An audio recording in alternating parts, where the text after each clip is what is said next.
Hello and welcome back to back to America's most badass. Actually, that's a different show. Welcome back to Guess What? You're Wrong. Today, we're diving back into Kill City Cup. Previously we had April Hunter on the show, but tonight we have Mason X live. How you doing, Mason? I'm doing outstanding. Thank you for having me. Absolutely. Now, you have been quite the busy man. Since let's start with this.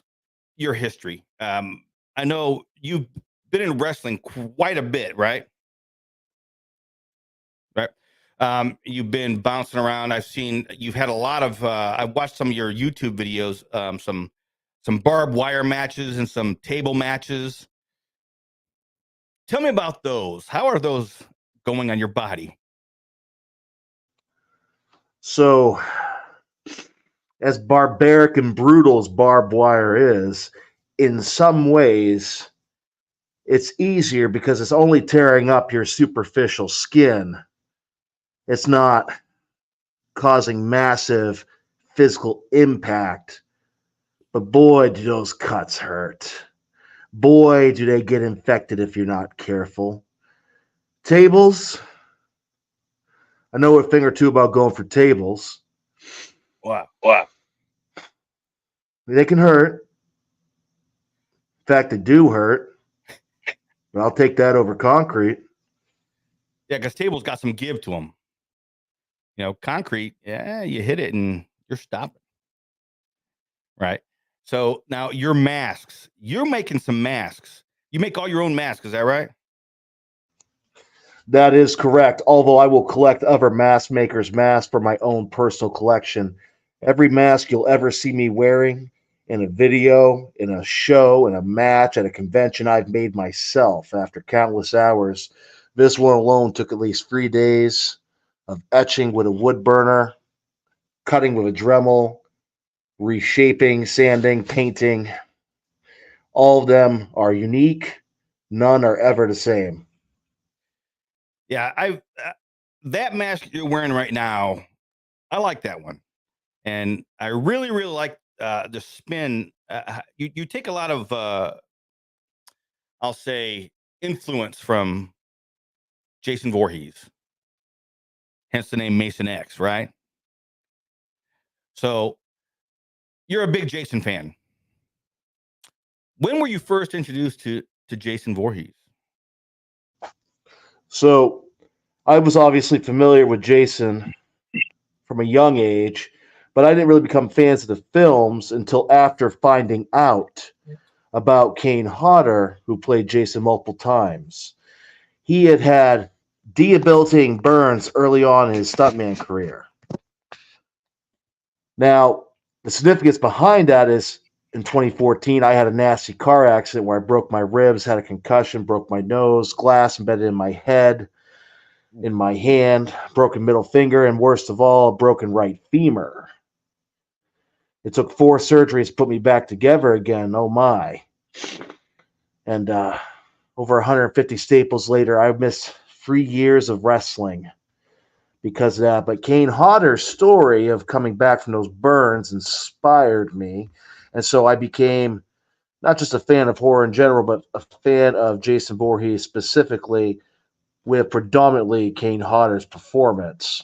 That and I was kind of bullied as a child, a little bit. I didn't have the best upbringing as a child. I've been through some traumatic things.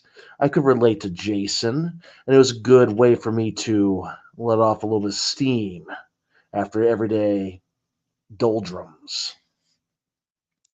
Gotcha. I got to tell you, I've met Kane Hodder as well, and I saw some pictures of you with Kane, and and I saw that cameo he sent you. That was spectacular. He's a great guy.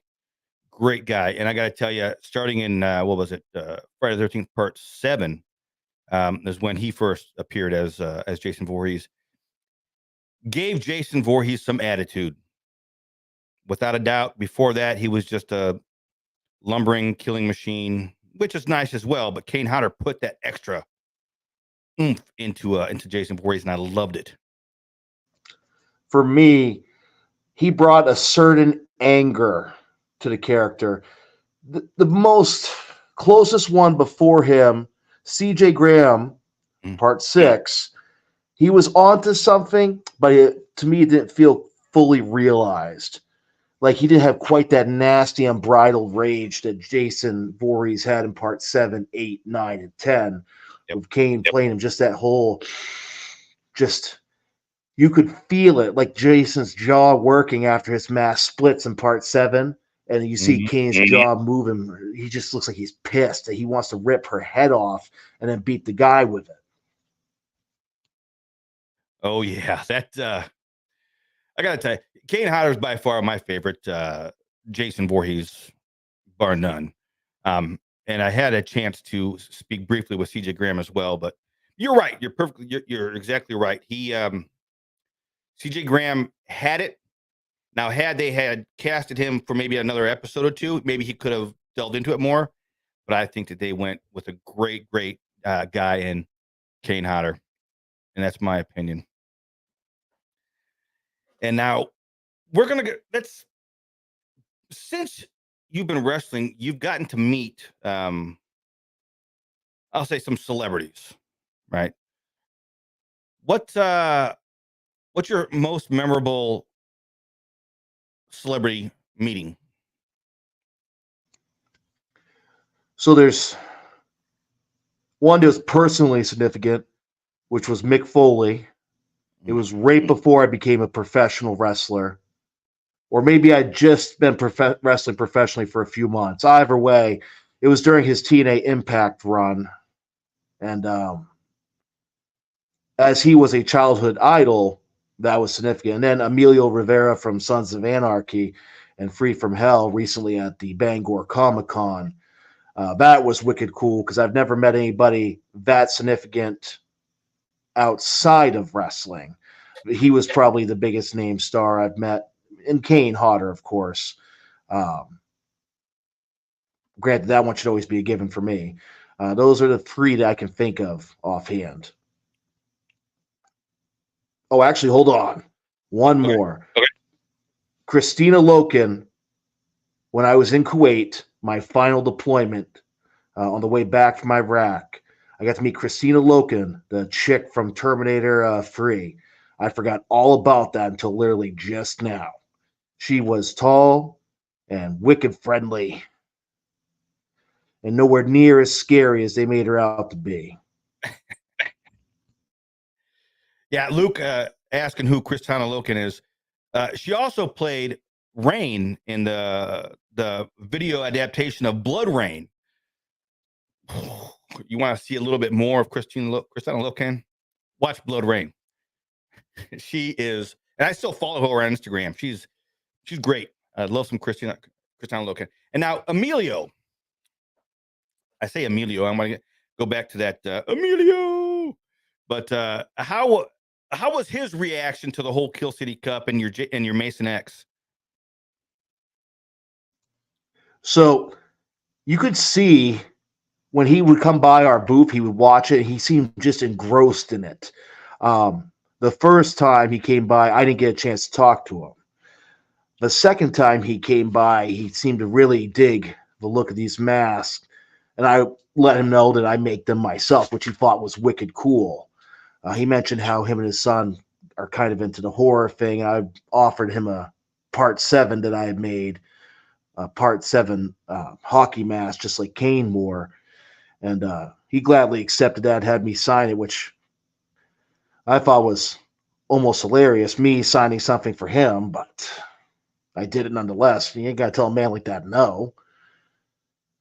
Yeah, that was pretty cool. That was really cool to take a picture of him. Nice. Now, I know when I saw those pictures with you and Emilio, I knew that. I was like, I know that guy from Sons of Anarchy. So I'm really happy that to hear that he's a huge horror fan, and that he got a chance to come by and see you. That is awesome. Being any kind of an independent filmmaker, and then going independent wrestling and then doing Kill City Cup, having somebody I want to say the caliber of Emilio, uh, recognize you and your work that you do in that and your masks and stuff. That is awesome. That is spectacular. I'm happy for you for that. That's awesome. Now, I appreciate that. I've told Kane the same thing when I saw Kane that I made these masks myself, which he thought was pretty badass because a lot of people just buy them from someone else or have someone like me make them for them.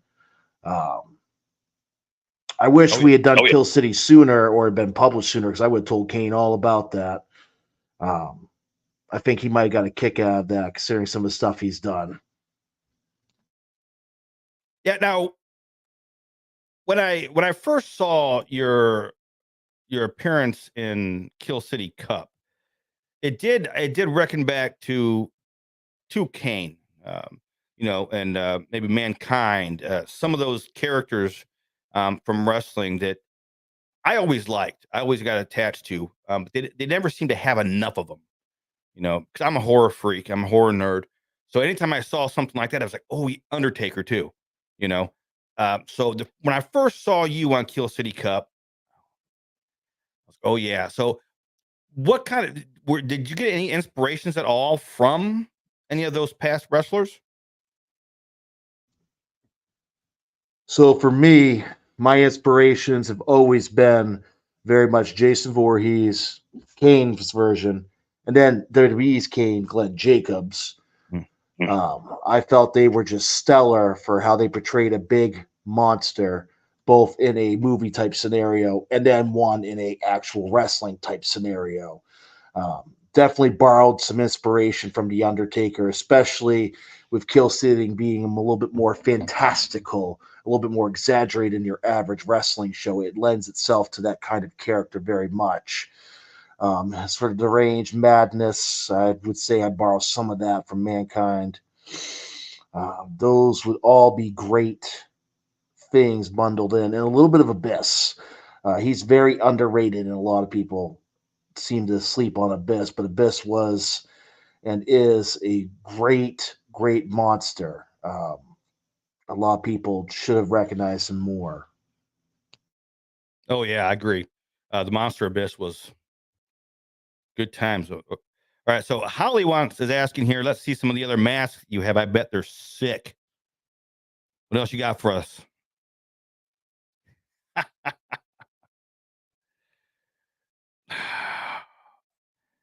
That one, I like that one. Got the jawbone. Look at that. It's even got the correct Jason Voorhees markings on it too. I like that.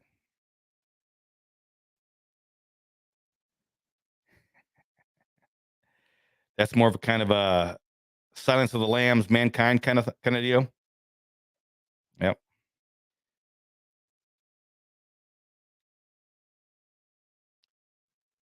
Oh yeah, those are nice. So tell us about that one there.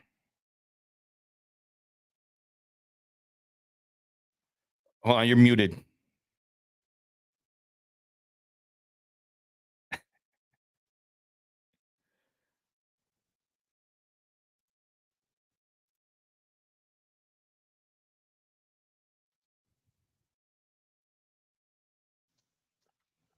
Then there's this one, which is a part 8, minus the markings. Nice. Nice. There's this one, which is the Burnt Man, as I call him. This one was part of an important storyline I did years ago, where a guy I was wrestling was the first person to discover who Mason X really was underneath the mask when he broke away part of it. And because he did something so dumb as to anger Mason X, I came to his house, beat up his pizza man, kicked the crap out of his friends, and then took the picture of his fiance and bashed him over the head with it and cut his forehead open. Nice. Boy, I guess I don't really want to get on the bad side of Mason X there. Let's stay buds, okay? Now, you had mentioned, I want to circle back to something real quick, because I think it plays an important part in uh, who you are today. You said you had done some tours overseas in the war. I don't want to go too in depth on anything you don't want to talk about, but maybe some experiences from that stick out to you. I was deployed to Iraq 3 times in 2006 for 2008, 2009 for 2010, and then one final time in 2011. The one that sticks in my mind the most is recovering communications equipment from a destroyed Bradley fighting vehicle that several of my friends had burned up inside in. Although their bodies had been removed, you know when you burn bacon in your kitchen and it leaves that oily, greasy film on the wall? Try imagining that being your friends. That image has haunted me for several years.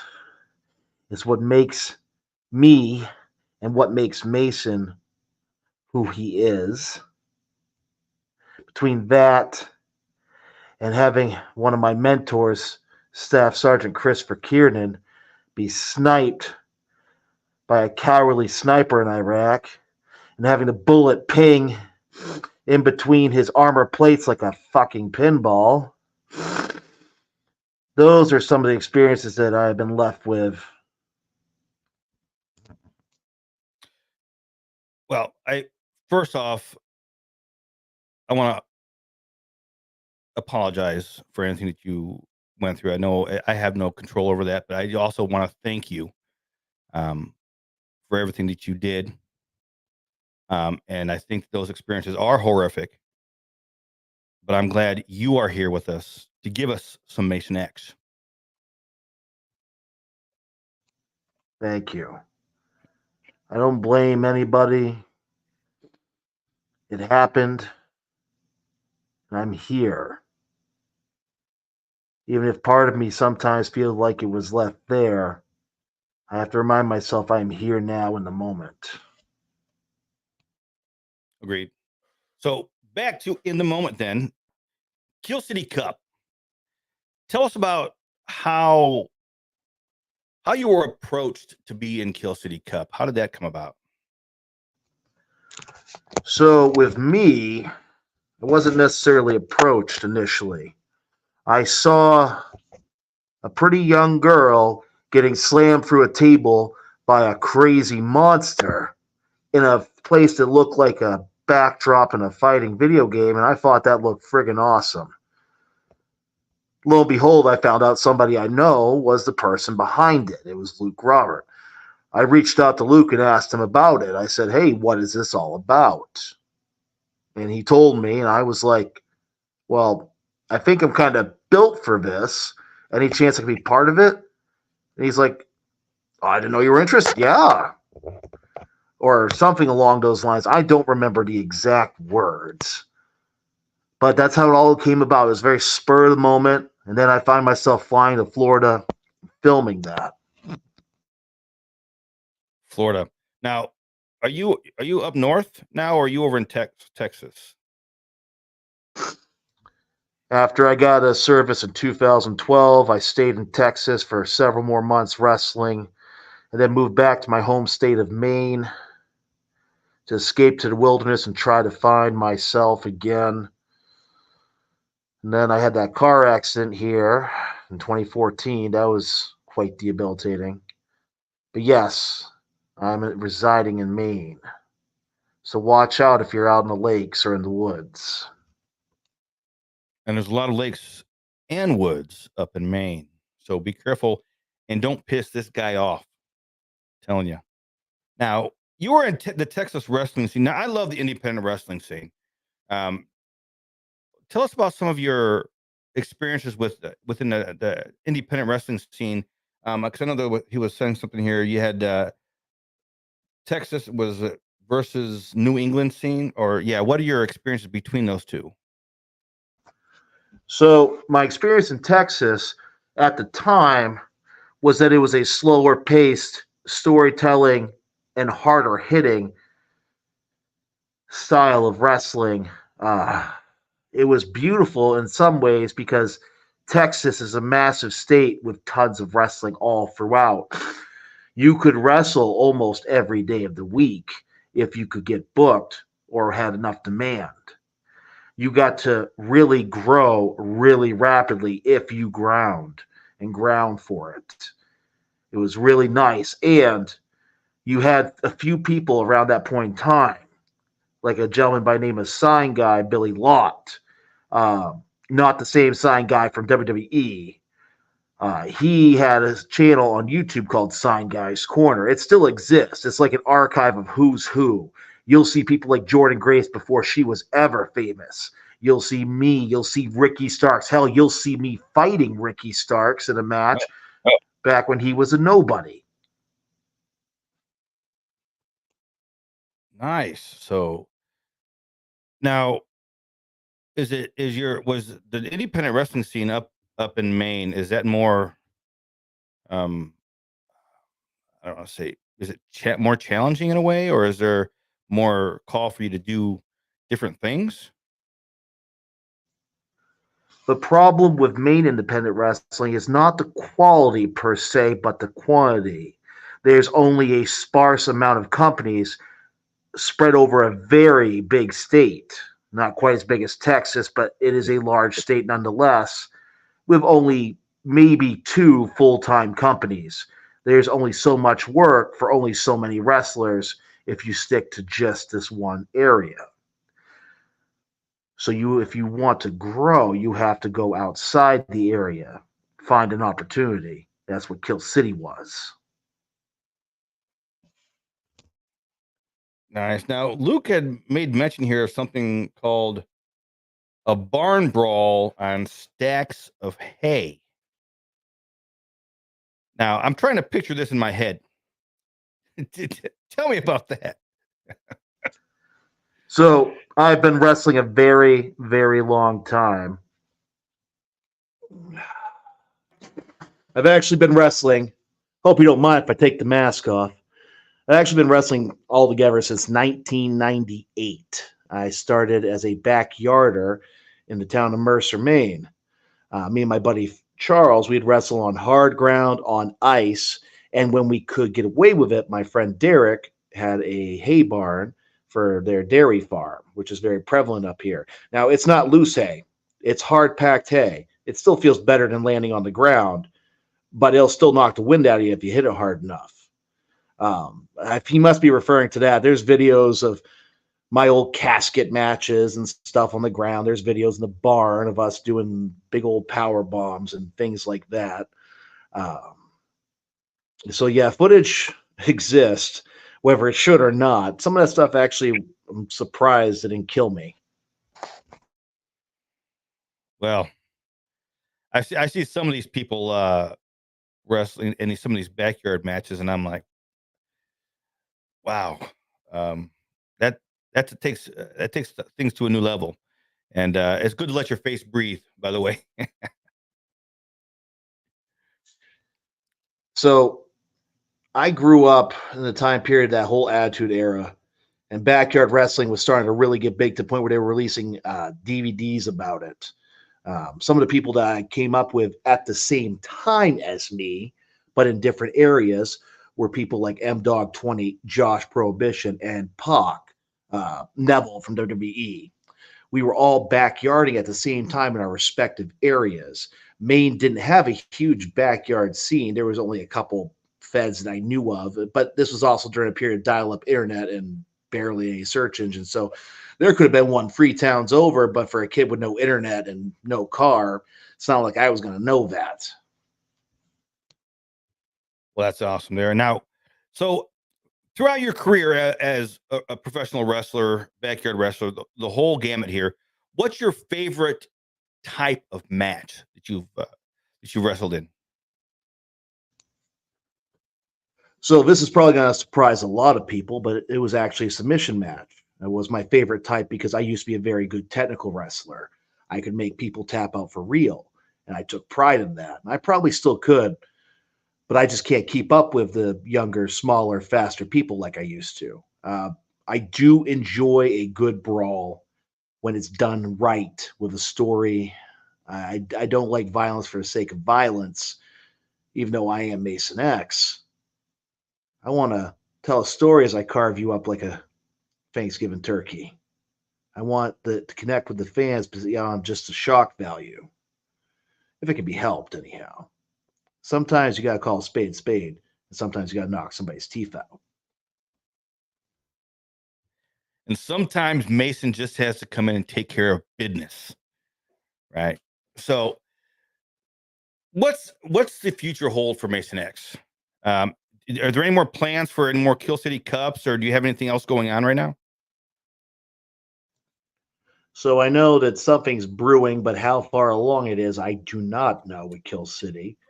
If the Kill Corps comes calling, I will answer and I will be there to hurt someone. In the meantime, I have a lot of masks to finish before Halloween. Any conventions that would be interested in booking Mason X, well, God, I'd be interested in that for sure. And other than that, just watching, waiting, looking for my next opportunity to strike, looking for the next person to pick to be my victim. Now, Luke just asked here, do you have any masks that you're currently working on that we can see? Let's see here. Yes, I do.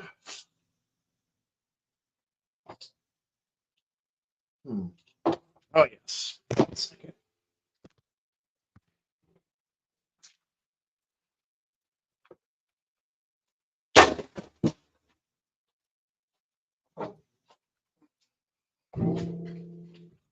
I'm working on a Freddy Krueger type.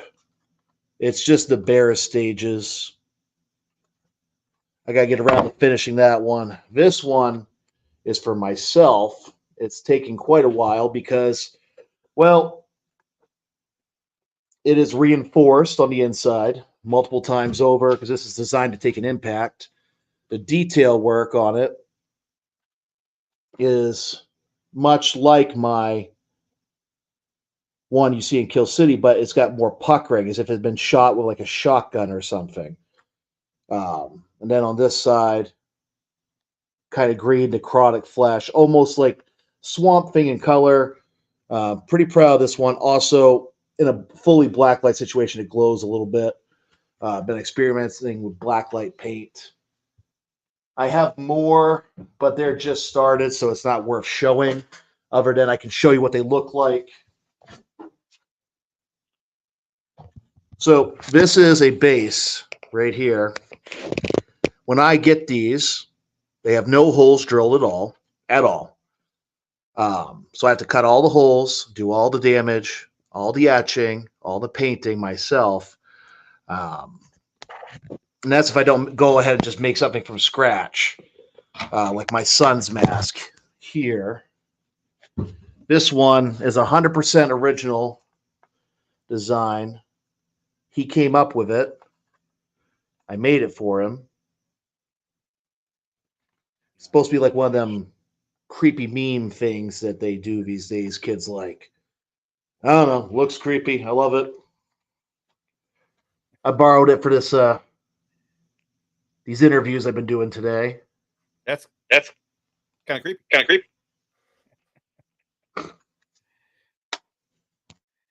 Wow. Now, was that a Casey Jones mask I saw in the back there? So you sure did see that in the background. It is a fiberglass Casey Jones that I have just done the primer on. It's dry.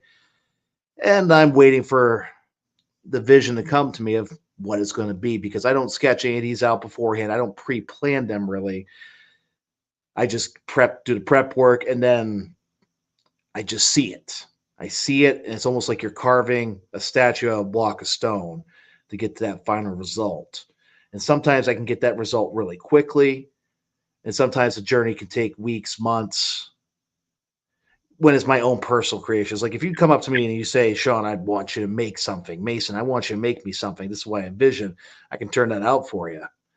But for my own, sometimes the Casey one, I just can't quite figure out exactly what I want to do. Now, have you done anything with like the Uber Jason mask, like from Jason X? With the metallic and melding into the flesh or anything like that? I actually have an Uber Jason. It's a 3D print. I would not use it wrestling because the 3D prints I have found so far are not durable enough for that. It is a display piece only. And let's see if I can show that to you real quick. Oh, I can figure out how to do this.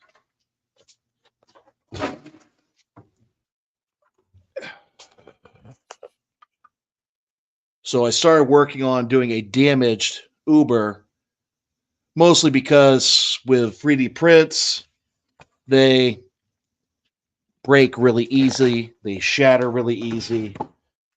I'm also working on this fella here. He almost was in Kill City. He came very close. I forget the reason why we chose not to utilize him. Instead, we went with the one that you saw. This is the original of my Mason X skull mask. I wore this one for the first time in 2017 when I wanted to get away from the hockey mask because they are, as much as I love Jason, I really do. I was trying not to be a complete ripoff of him. Yep. Yeah.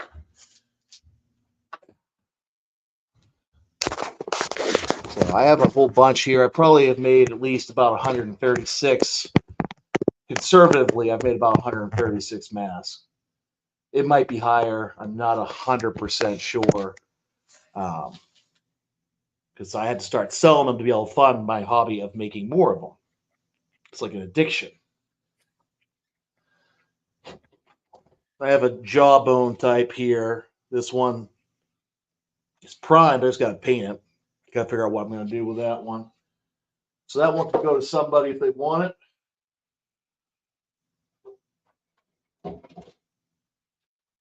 And I'm working on a Hellraiser style. It's cut for it. It just needs to actually be painted. And then I got to go through, put all the nails in it. And I use real nails, so sucks to be somebody if they think it's a cosplay safe one. I could probably do a cosplay safe one. And this one, although you can't see it, there's a gigantic X etched across, almost like the Starman wrestler from NES Pro Wrestling a million trillion years ago, back when I was a kid. Except it's going to be a Mason X version of it. So that one will be coming at some point. I just haven't decided on when I'm going to do that one. There's others. This one is not really easy to see, but it is a mankind style skull almost. That one I will debut soon, I think. And this is a Lord Humongous style from Mad Max. Gonna do this one up here soon. I've started doing some of the work to it. And I usually work on multiple masks at once.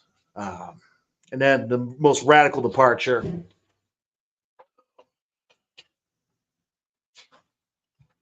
This one's just for a kid. I also overhaul masks too. If you buy a mask, think it doesn't look cool enough, get in touch with me. I'll overhaul your mask for money. You ship it to me, I'll do it. So this one's a Walmart special. You can get it for Halloween stuff right now. It's like $10. After a day or so, me working on it, it's got to look like it's worth $50, $60 minimum. That's what I do. That is my thing. And then I just plot hurting people. That is awesome. Now, these Is that what you outside of wrestling or outside of Kill City Cup? You know, you go to cons and that kind of stuff. Is that what you do mostly? Is just masks? So outside of cons, yes, mostly I just make masks these days. Um, as I do have a family in my real everyday life, I focus a lot on that, and probably should start charging a little bit more for my masks because I probably charge too little on these. But I want everybody to have them, so it's hard sometimes. Because I do it for the joy of it. The other thing I'm trying to move into now is actively looking into doing like some horror movie stuff because I feel like I'm built for it. I'm my own stunt man in a way you could think of. Trained pro wrestlers, we make great stunt men. I'll take a pratfall. I'll let you light me on fire. Throw me into some barbed wire. I don't care. I had to convince them to let me take all the bumps and stuff. They're like, "Oh, you want to use a stunt man on one of these little small things that we were looking at." Uh, you know, the other big thing I'm doing right now is I'm working on the Faces of Horror contest. I was in it last year. I came in pretty close to winning. It's $13,000. If you vote for me, and hopefully Luke sent you the link, I have a chance of winning it this year. It's $13,000 again, and a chance to do a photo shoot in Rue Moore magazine with Kane Hodder, who played Jason. That'd be super huge for me. $13,000, I could buy tons of mask stuff. It'd be amazing. Nice. Yeah, I got that link. I'm going to spread that around as well. I'm going to put that in the show notes so everybody can check that out. Holly Carter here says, I'll pop that up. Oops, wrong one.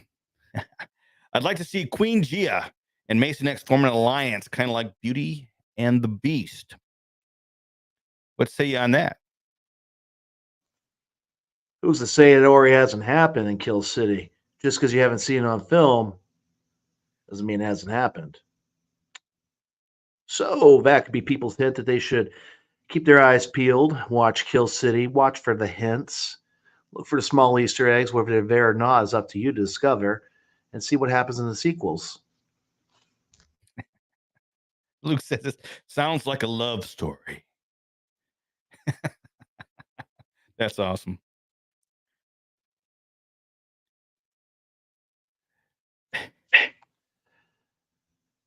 Yeah, Beauty and the Beast. She saw him when he was down in the dumps and rescued him from Asylum 666 and helped him break free. So he might be just thankful and he wants to help her achieve her goals. Maybe it's running Kill City. Maybe it's helping Mr. Kill. Guess you'll have to find out. I don't know. Mr. Kill seems to me like the type of ruler that is just asking to be overthrown at any minute. So my guess is that Queen Gia has something up her sleeve and ready for Mr. Kill when the time is right. Well, let's put it this way. I'm definitely not the one that wants to lead Kill City, but I might definitely be fine being the hired muscle behind the leader for Kill City. Nice. I like that. That is awesome. I got to tell you, this Kill City Cup, I don't even know when I first heard. I think I remember I follow April Hunter on a lot of stuff. I've been a big fan of April Hunter for a long time. And I saw that she was in Kill City Cup. She started putting out this Kill City Cup stuff. And that's the first time I checked it out. And I got to tell you, Luke did a great job with some Kill City Cup. I'm loving the story behind it. I love how it takes the horror and it throws it in with a little bit of gaming. And then on top of that, you got wrestling. Who doesn't love horror and wrestling? Obviously, Mason, you love some horror and wrestling. It is the best fusion, in my opinion. I love how this is all worked out. I could never dream for a better project than combining horror, wrestling, and a video game. And all done by one of my crazy friends. Who knew? And I got to tell you, I lived down in the Tampa Bay area for 24 years. And a lot of this stuff I was just clueless about. And then I moved to North Carolina, and then I find out about it all happening in Florida. So thanks a lot for that, Luke. But anyway, Mason, I don't want to keep you on here all night long. Real quick, if there's any place anybody can look up some of your masks, do you have like a website store, an online store, anything like that? As of right now, the only ways you can get them is if you catch me at a convention, at a wrestling show, or if you hit me up directly on Facebook, Mason X. I'm easy to find, the big bald guy with a scary mask. Send me a message and let's talk. And if you don't send me a message, you're a fool. Because if you get ready for Halloween and you buy something from Walmart, it is cheap garbage. I put my own blood, sweat, and tears into it. I'll let you know if I'm serious about the blood. That is spectacular. I will put links to your Facebook page and everything in the show notes when this comes out on an audio podcast. I'll also throw it up here on the live stream later on as well. Mason, once again, I want to thank you. Luke, I want to thank you for reaching out. It's been a pleasure to meet a fellow horror fan that just froze up on me a little bit. Oh, maybe not. I think we need to. I think he needs to go. Mason, thank you so much for joining us. You're welcome. You made the right choice. If you had said no, I would not have said no because I saw you in Kill City Cup and I knew right away that I wanted to talk to you. And I do not need that upside my head. That is for sure.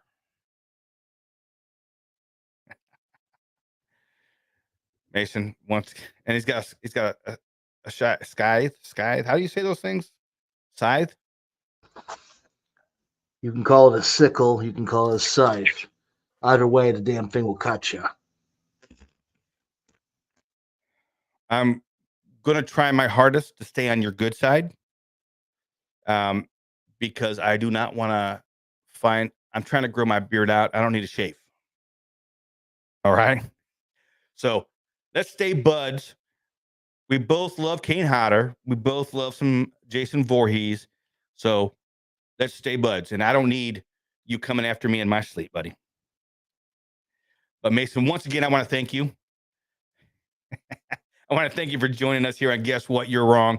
And we look forward to seeing anything else that you got coming out in the future. And I'm going to stay in touch with you on the Facebooks and anywhere else. And Luke, if you, some call it a sling blade, Luke, if anything's going on, we'll keep an eye out for you. Loved having you on. Loved talking with you. Until next time, everybody have sweet dreams, love, peace, and chicken grease.